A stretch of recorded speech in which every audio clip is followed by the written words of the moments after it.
Morning, Denver United students. I just finished reading a book by John Mark Comer called Garden City, Work, Rest, and the Art of Being Human. Most of the book is about our careers and how we can glorify God with our careers. So maybe not applicable to all Denver United students, but maybe something to put on your reading list if you're a high school junior, senior, thinking about choosing your major, what you want to do with the rest of your life. It's got some really uplifting advice for that. But what I want to talk about today is part 2 of his book that talks about the Sabbath. So we kind of have, the Sabbath isn't something we really talk about very much as modern Christians. We maybe think it's just a compilation of rules or something that Jesus fought against the Pharisees about. But if we really look at the Bible, we'll see it's something that's more important to Jesus and God than just some rules or some antiquated custom.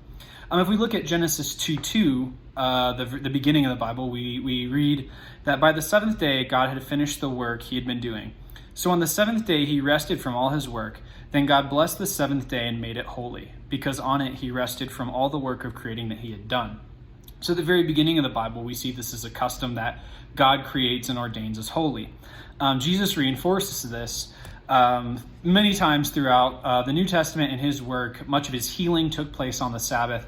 And in Mark 2:27, we find a passage that says, "The Sabbath was made for man, not man for the Sabbath. So the Son of Man, Jesus, is Lord even of the Sabbath." And Jesus said that talking to the Pharisees about why the Sabbath is holy and the healing that he was doing on it. And right now, it's interesting that with all this quarantine and problems that we're having with COVID-19, we find ourselves in a bit of a forced Sabbath. I'm not trying to minimize all that's been lost. It's very difficult for all you and everyone, canceled sports seasons, lost time with friends, lost classes. But if we kind of think about the biblical concept of the Sabbath, we might think about what this time opens up for all of us.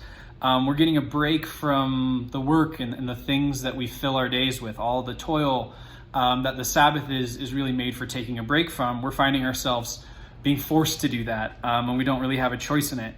So what is the point of the Sabbath, and how can we apply that? Well, through the book and through reading the scriptures, we find that the point of the Sabbath is really a space away from our daily work and toil. It's a space of healing, restoration, worshiping God, and reconnecting with him.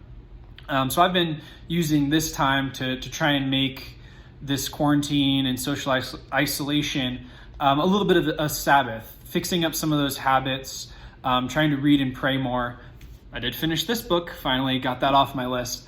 So hopefully you all as students can take some of this extra time, not as more time to just play on your phones or do the Netflix and the things that I know that I fill all my time with, but that we can maybe set aside some extra time every day, or maybe one of those days out of the week to really break from all those things that we normally would do, those tasks, schoolwork, sports, shopping, all of that work and toil that we fill ourselves with that's not maybe always focused on God. So hopefully we can take a look at the Sabbath and see how that might apply to what we find ourselves in. I hope you're all healthy and this video finds you well. Thank you for listening.